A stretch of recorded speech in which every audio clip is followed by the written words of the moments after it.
주신 말씀을 통해서 믿음의 터를 견고하게 하시리라 제목을 가지고 함께 말씀을 나누겠습니다. 여러분, 믿음이 무엇입니까? 왜 믿고 계십니까? 이런 질문을 받는다면 여러분은 무엇이라고 대답을 하시겠습니까? 쉬운 것 같은데 또 아는 것 같은데 설명하기가 또 대답하기가 참 어렵지요. 이러한 질문을 들었을 때에 우리는 세 가지만 기억하면 됩니다. 예수님, 십자가, 부활. 이것만 기억해야 하고 또 이것을 이야기할 줄 알아야 하는 것이죠. 무엇을 믿습니까? 왜 믿습니까? 예수님을 믿습니다. 십자가와 부활을 믿습니다. 예수님을 이 땅에 보내주셨고 십자가의 대속을 통해서 우리 죄를 해결하셨습니다. 부활의 첫 열매가 되셔서 우리도 부활의 소망을 갖게 하셨습니다. 저는 이것을 믿습니다. 얼마 전에 이 선배 목사님 교회에 임직식이 있어서 다녀온 적이 있습니다. 찬양이 뜨거운 교회죠.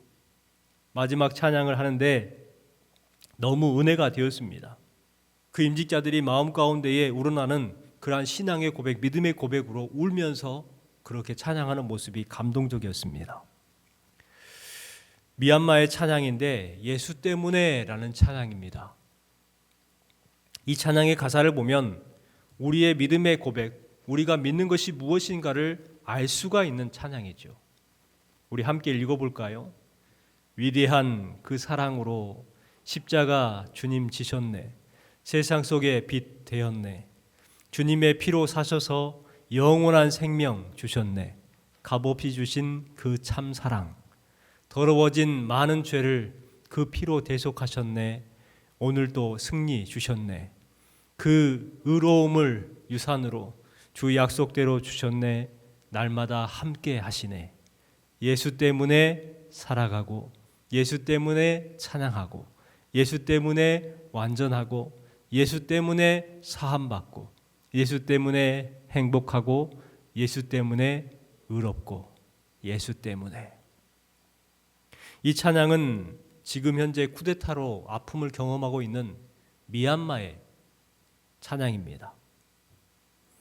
그 땅에 이와 같은 귀한 은혜가 가득했으면 좋겠는데 참 어려운 가운데에 있는 것을 우리는 보게 됩니다. 그러나 이 신앙의 고백이 포기되어지지 않는 그러한 나라가 되기를 소망합니다. 레오나르도 다빈치가 최후의 만찬을 그릴 때의 이야기예요. 다빈치가 43살 때에 밀라노의 어떤 백작의 요구를 받고 밀라노에 있는 수도원 식당 벽에다가 최후의 만찬을 그리기 시작했습니다. 무려 3년 동안.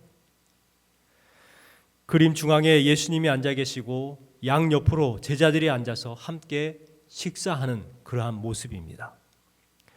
다빈치의 친구가 어느 날 이제 그림이 어느 정도 완성이 되었을 때에 오게 되었습니다. 그 친구에게 그 그림을 보여주면서 다빈치가 말합니다. 여기에서 가장 눈에 띄는 것이 무엇인가 하고 물었습니다. 그랬더니 이 친구가 한참 동안 그림을 감상하더니 막 감탄을 하는 거예요. 와, 와 하면서 감탄을 하죠. 그러면서 이렇게 이야기합니다. 정말 대단한 작품이군. 꼭 살아서 움직이는 것 같다. 특별히 예수님 앞에 있는 저 컵이 정말 진짜 같고 아름답네 하고 이야기를 해주는 거예요. 예수님이 아니라 예수님 앞에 있는 컵이 진짜 같고 아름답다는 거예요. 다빈치는 그 친구의 말을 듣고 나서 조금 고민하더니 붓과 물감을 가지고 오더니 그 컵을 지워버렸습니다. 지워버리고 단순히 그저 투명한, 보이는 것 같고 안 보이는 것 같은 그런 투명한 컵으로 바꿔버렸어요. 귀했던 시대죠. 하지만 그때 그 컵의 존재를 지워버리고 예수님을 부각시키는 거예요. 왜냐하면 예수님이 드러나야 하기 때문에 그렇습니다. 여러분, 우리의 삶도 그래요. 우리의 삶도 다른 무엇인가가 막 눈에 띄면 안 되는 거예요. 자신을 드러나게 하고 자신의 능력을 드러나게 하고 자신의 재능을 드러나게 하고 자신이 칭찬을 받으려고 하면 믿음의 사람이 될 수가 없습니다. 믿음의 사람은 나를 통해서 예수님이 드러나는 삶을 살아내야 하는 것입니다. 세례 요한은 요한복음 3장 30절 말씀에 이렇게 고백을 하고 있지요. 그는 흥하여야 하겠고 나는 쇠하여야 하리라. 이것을 쉬운 성경 번역에 보면 이렇게 말하고 있습니다. 그분은 점점 더 위대해질 것이고 나는 점점 더 사람들의 관심에서 멀어지게 될 것이다. 당시에 세례 요한은 유명한 사람이었습니다. 많은 사람들이 광야로 나와서 세례를 받는 정말 당시에는 가장 유명한 스타였습니다. 그런데 그 스타의 입에서 뭐라고 이야기를 하고 있냐면 그분은 예수님은 위대해질 것이고 나는 점점 사람들의 관심 속에서 멀어지게 될 것이다. 예수님을 드러내려고 했던 세례 요한의 믿음을 발견할 수가 있습니다. 우리 성도들도 이와 같은 믿음이 되었으면 좋겠습니다. 오늘 9절 말씀에 보면 베드로 사도는 이 믿음에 대해서 강조를 하고 있습니다. 너희 믿음을 굳건하게 하여 라고 강력하게 말씀하고 있죠. 너희 믿음을 굳건하게 하여. 많은 사람들이 믿음에서 멀어가고 있는 이 시대 가운데에 우리 심령을 일깨워주는 말씀이 바로 이 말씀입니다. 너희 믿음을 굳건하게 하여. 당시에는 어려운 시대였어요. 믿음을 지키기에 매우 어려운 시대였습니다. 하지만 베드로 사도는 그들에게 너희의 믿음을 더욱 굳건하게 하라 말씀하고 있는 것입니다. 그러면 우리가 믿음을 굳건하게 하는 비결이 무엇일까요? 과연 우리가 믿음을 굳건하게 하기 위해서 더 성장하는 믿음이 되기 위해서 어떤 삶을 살아야 할까요? 주신 말씀을 통해서 한번 생각해 보는 시간이 되었으면 좋겠습니다. 믿음을 굳건하게 하는 비결은 먼저 염려를 주님께 맡겨야 합니다. 7절 말씀에 보면 이렇게 기록하죠. 너희 염려를 다 주께 맡기라. 이는 그가 너희를 돌보심이라. 이렇게 말씀하고 있습니다. 너희 염려를 다 주님께 맡겨라. 그리하면 너희를 돌보신다라는 거예요. 주 60년경 그리스도인들은 심한 박해를 당해야 했습니다. 예수님을 믿는다는 이유로 사람들은 비참하게 죽임을 당했어요. 당시 네로 황제는 믿는 사람을 잡아다가 불태웠고 남녀노소 가리지 아니하고 죽였습니다. 사자 우리에 던져 넣었고 잔인한 방법으로 죽이고 검투사들에게 비참하게 도륙당하기도 했습니다. 그러한 상황에 놓여 있었어요. 당시 그리스도인들은 하루하루 불안하고 공포 가운데 두려움에 떨면서 살아가던 시대가 바로 그 시대였죠. 살 길이 막막하기만 했습니다. 그런데 그러한 상황 속에서 있는 성도들에게 베드로 사도가 뭐라고 말합니까? 당당하게 너희 염려를 다 주님께 맡겨라 하는 거예요. 맡겨라. 그리하면 너희를 돌보신다. 아니 지금 힘든데요. 아니 지금 어려운데요. 아니 지금 죽을 위기에 처했단 말이에요. 아니 지금 내가 어떻게 될지 모른단 말이에요. 막막하단 말이에요. 여러분 이러한 모든 염려를 주님께 맡기라 말하고 있습니다. 맡긴다는 것은 히브리어로 굴린다라는 뜻을 가지고 있다고 합니다. 굴린다. 깊은 호수에 돌을 던지면 다시 찾을 수 없는 것처럼 그렇게 하나님 앞에 내 염려를 던져 넣는 거예요. 또 무거운 짐을 짊어매고 산을 오르다가 그 짐을 딱 벗어가지고 내려놓고 밑으로 굴려버려요. 그러면 그 산에서 뚜글뚜글 이렇게 굴러 내려오겠죠. 다시는 그 짐을 내가 지지 않아도 된다는 거예요. 하나님 앞에 맡긴다. 하나님께 굴려버린다. 다시는 그것 때문에 근심하지 아니하고 다시는 그것 때문에 염려하지 않는다는 거예요. 이 말은 곧 그 짐이 내 짐이 아니라 주님이 지는 짐이 된다는 말씀입니다. 그래서 예수님께서는 이렇게 말씀합니다. 요한복음 14장 1절 말씀에 너희는 마음에 근심하지 말라. 요한복음 14장 27절 말씀에 근심하지도 말고 두려워하지도 말라. 누가복음 12장에 염려하지 말라. 무엇을 먹을까? 무엇을 마실까? 근심하지도 말라. 무엇을 말할까? 염려하지 말라. 아무것도 염려하지 말라. 하나님께 아뢰라.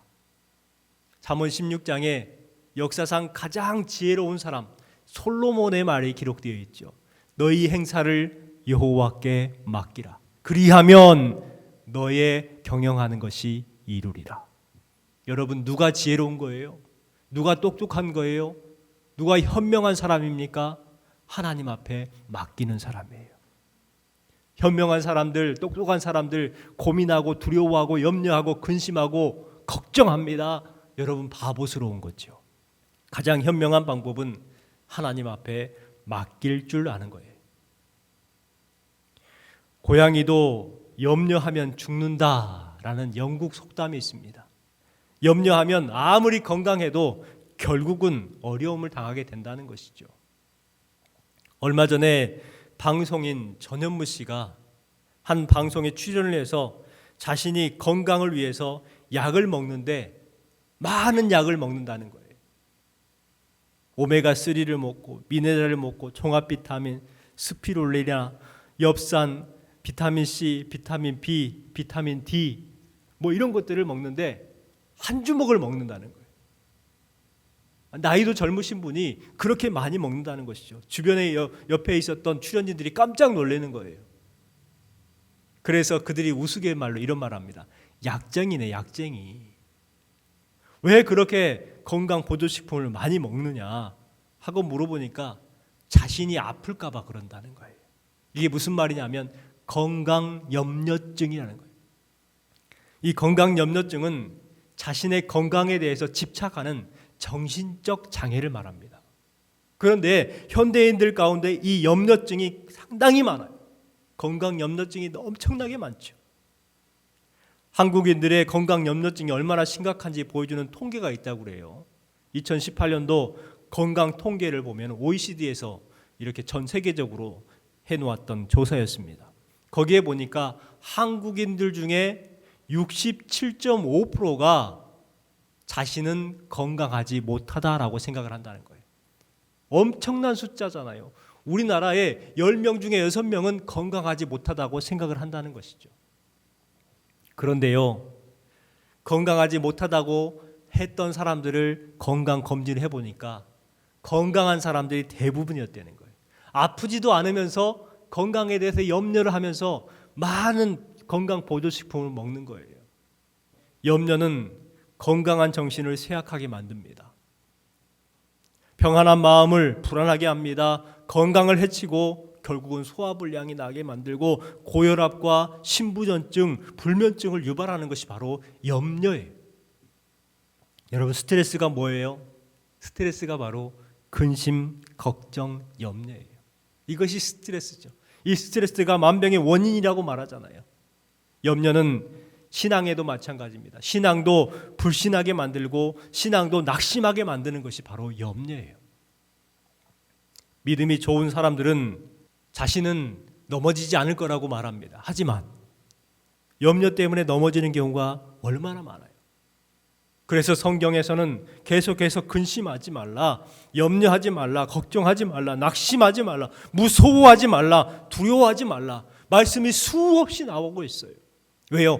그것이 중요하기 때문에. 염려를 극복하는 삶이 바로 우리의 인생이 아닐까 생각을 해봅니다. 예수님께서도 너희는 마음에 근심하지 말라, 하나님을 믿으니 또 나를 믿으라 이렇게 말해요. 염려하고 근심하는 것이 중요한 것이 아니라 믿음이 중요한 거예요. 믿음이 중요하다고 말씀하고 있지요. 염려를 이기는 유일한 방법, 그것이 바로 믿음이라는 것입니다.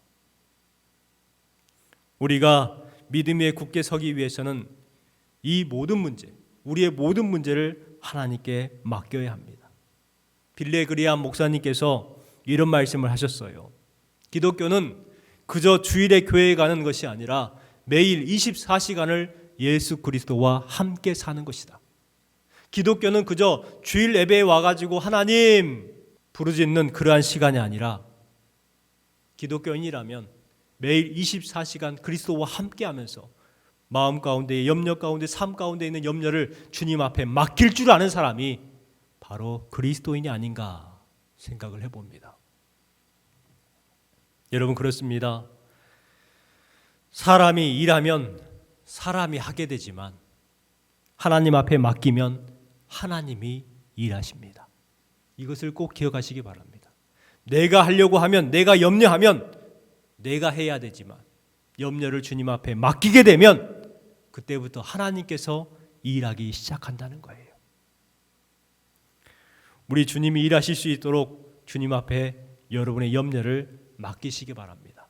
건강의 염려, 가정의 염려, 자녀들에 대한 염려, 남편과 직장과 일터의 염려, 모든 것들을 주님 앞에 맡기시기 바랍니다. 그리고 하나님의 일하심을 경험하시기 바랍니다. 두 번째는 근신하고 깨어 있어야 한다고 말씀합니다. 믿음의 위에 굳게 서기 위해서는 근신하고 깨어 있으라.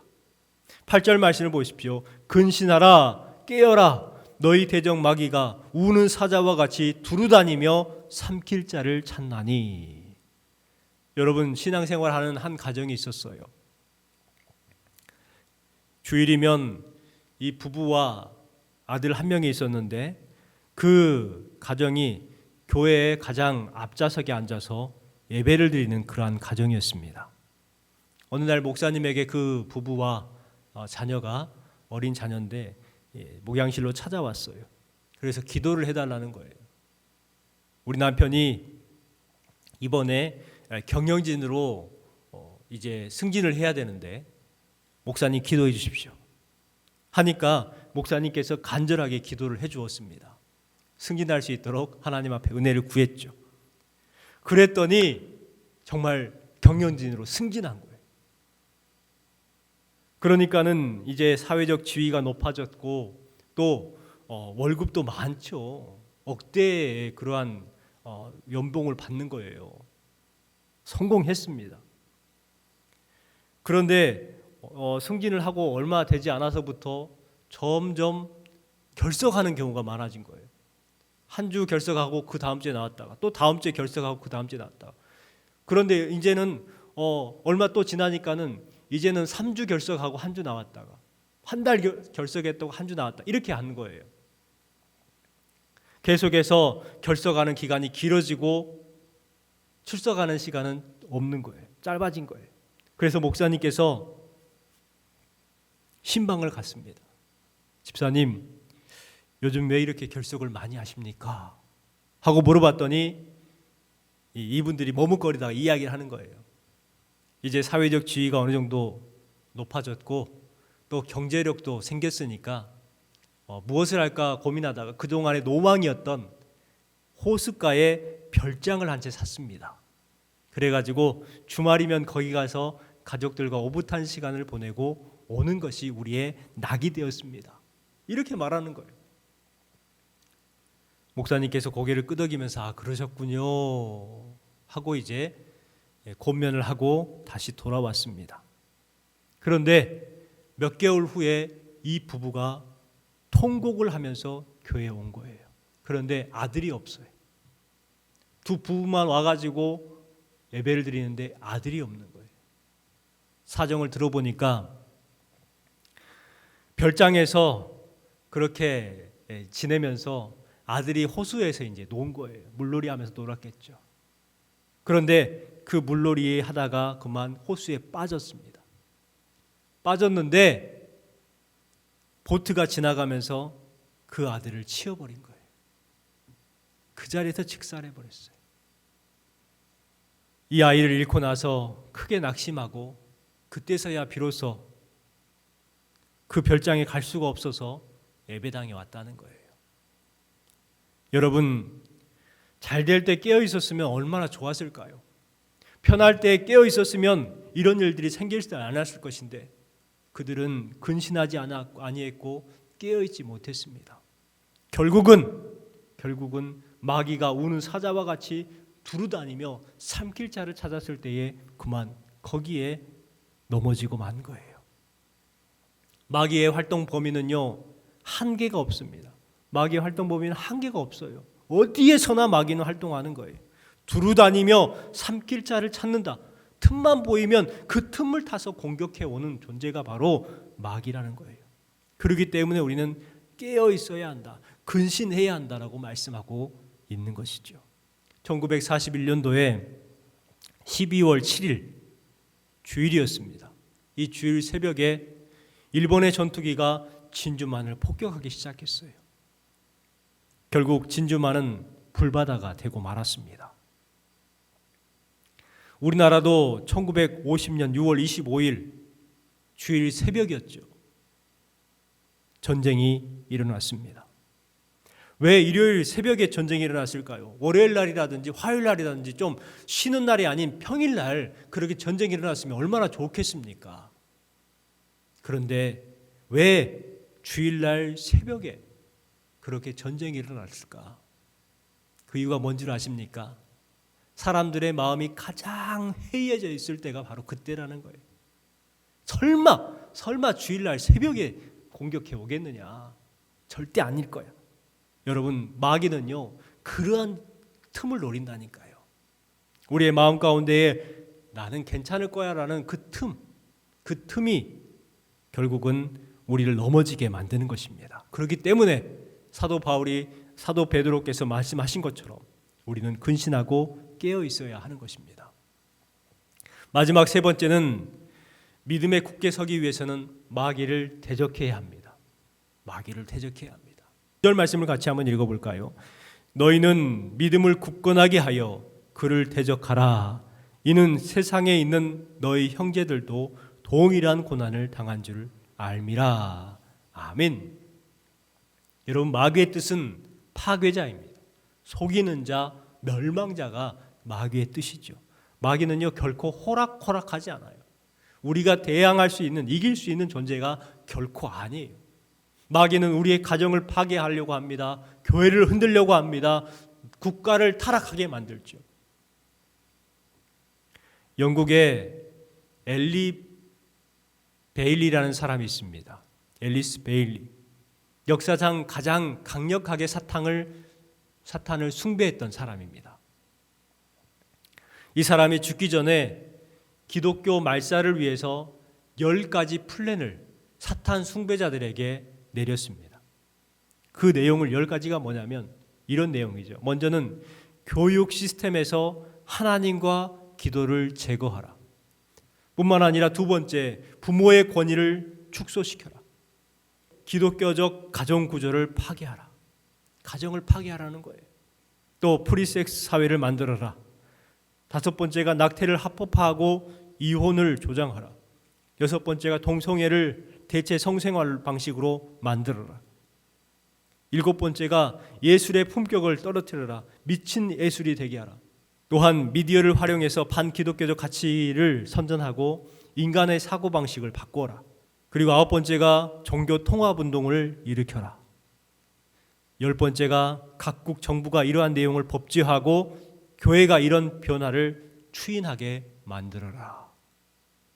그런데요, 무서운 것은 뭐냐면 이 10가지 플랜이 점점 그렇게 돼가고 있다는 거예요.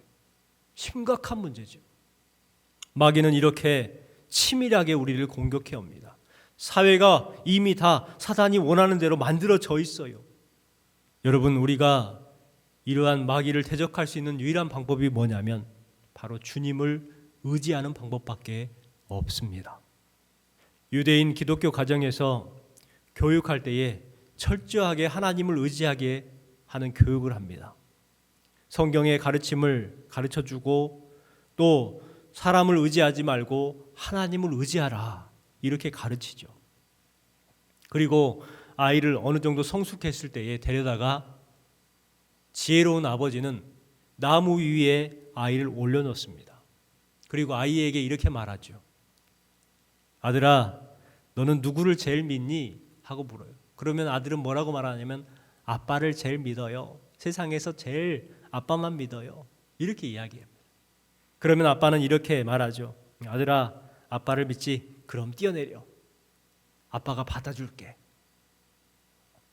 아빠가 받아준다는데, 세상에서 가장 믿는 아빠가 밑에서 받아준다는데 뛰어내리지 않을 아들이 누가 있겠어요? 아들이 폴짝하고 뛰어내립니다. 그러면 아빠는 어떻게 하냐면 피해버려요. 그러면 아이는 아빠를 믿고 뛰어내리는데 아빠가 피해버리니까 뚝 떨어져가지고 엉덩방아를 찢는 거죠. 그러면 아이가 투정합니다. 받아준다고 하면서 왜 피했어요? 아빠 왜 그랬어요? 하면서 이제 아이가 투정을 하는 거예요. 그때 아버지가 이렇게 말하는 거예요. 아들아, 너는 인생을 살아가면서 아무도 믿지 마라. 아빠도 믿지 말고 엄마도 믿지 마라. 그러나 오직 하나님만 믿어라. 이렇게 가르쳐 준다는 거예요. 오늘 주신 말씀을 기억하고 우리들은 염려를 극복하는 지혜를 갖는 우리가 되었으면 좋겠습니다. 염려를 극복하는 길은 하나님 앞에 기도하는 거예요. 또 하나님 앞에 감사하는 거예요. 염려할 시간이 있으면 그 시간에 하나님 앞에 기도해야 하는 거예요. 또 걱정할 시간이 있으면 그 시간에 하나님 앞에 예배하고 감사해야 하는 거예요. 그래서 찬송가 369장 가사에 보면 이런 가사가 있죠. 시험, 걱정, 모든 괴로움 없는 사람 누군가. 모든 사람들이 시험과 염려와 걱정이 있다는 거예요. 그런데 믿는 사람들은 어떻게 해야 됩니까? 부질없이 낙심 말고, 부질없이 염려하지 말고, 부질없이 걱정하지 말고 기도드려 아뢰세요. 여러분 이거예요. 부질없이 염려하지 마십시오. 부질없이 걱정하지 마십시오. 좀 부질없이 낙심하지 마세요. 하나님 앞에 기도하세요. 여러분 맡기면 하나님께서 일하십니다. 맡긴다는 것은요, 하나님께 소망을 둔다는 거예요.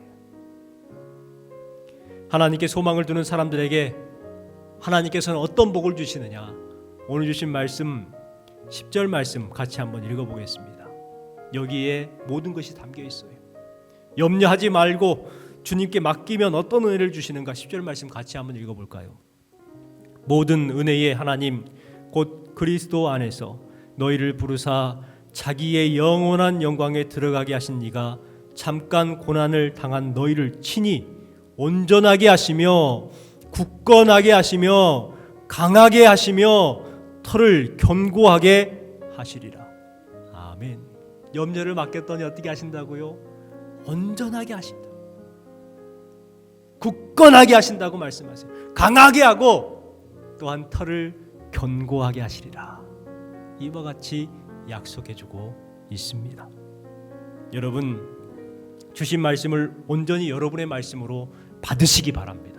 여러분의 마음에 새겨지시기 바랍니다. 염려를 주님 앞에 맡기시기 바랍니다. 근심하지 말고 부질없이 걱정하지 말고 하나님 앞에 맡겨드리십시오. 그리하면 하나님께서는 우리에게 은혜를 허락해 주시는 거예요. 온전하게 하시고 굳건하게 하시고 강하게 하시고 털을 우리의 가정을 견고하게 하시리라. 이 은혜가 저와 여러분의 은혜가 되기를 주님의 이름으로 축원합니다.